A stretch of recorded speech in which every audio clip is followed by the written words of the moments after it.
말씀은 야고보서 1장 2절에서 8절입니다. 내 형제들아, 너희가 여러 가지 시험을 당하거든 온전히 기쁘게 여기라. 이는 너희 믿음의 시련이 인내를 만들어내는 줄 너희가 알미라. 인내를 온전히 이루라. 이는 너희로 온전하고 구비하여 조금도 부족함이 없게 하려 함이라. 너희 중에 누구든지 지혜가 부족하거든 모든 사람에게 후히 주시고 꾸짖지 아니하시는 하나님께 구하라. 그리하면 주시리라. 오직 믿음으로 구하고 조금도 의심하지 말라. 의심하는 자는 마치 바람에 밀려 요동하는 바다 물결 같으니 이런 사람은 무엇이든지 주께 얻기를 생각하지 말라. 두 마음을 품어 모든 일에 정함이 없는 자로다. 아멘. 오늘 말씀은 푸에르토리코의 카르멘 고드 글입니다. 1992년 나는 교역자들과 그들의 배우자들을 위해서 마련한 수양회에 참석하려고 쿠바에 갔습니다. 그 여행 중에 겪은 가장 감동적인 사건은 다락방의 영향력을 발견한 일입니다. 조그만 책자 다락방이 얼마나 힘이 있었던지요. 그것은 처음 몇 호가 나오다가 중단된 지 여러 해 만에 다시 나오게 된 것입니다. 여러 해 동안 쿠바에서는 종교 서적의 반입이 허용되지 않는 경우가 많았습니다. 30년 전인 1960년 초에 출판된 다락방의 헌책이 아직도 유포되고 있었습니다.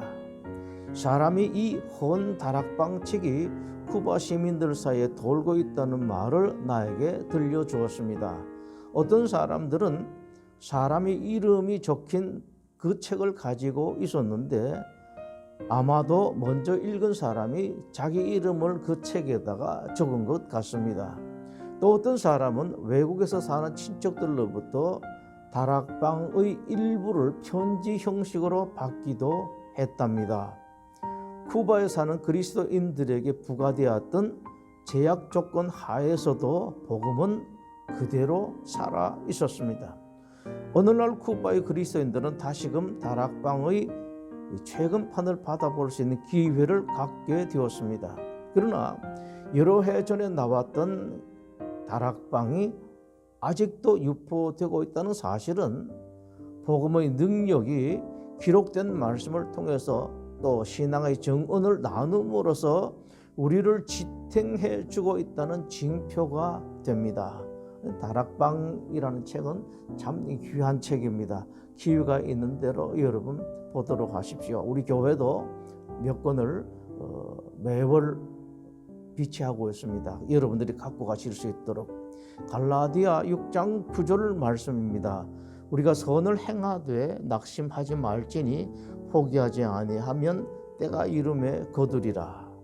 여러분, 하나님의 놀라우신 활동에 대해서 여러분들이 증언하는 것은 다른 사람들에게 큰 격려가 되고 하나님께 큰 기쁨이 됩니다. 다시 말씀드리는 것은 하나님의 기쁨은 곧 여러분들의 기쁨으로 다시 살아나고 되돌아가게 됩니다. 기도하겠습니다.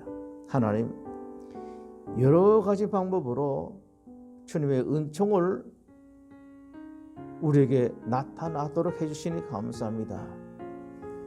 우리가 주님의 엄청난 사랑을 다른 사람들에게 증언할 때에 그 사람들에게 큰 격려가 될 수 있다는 중요한 사실을 잊지 말고 기회가 되는 대로 혹은 기회를 만들어서 증언하는 우리 성도들이 되게 하여 주시옵소서.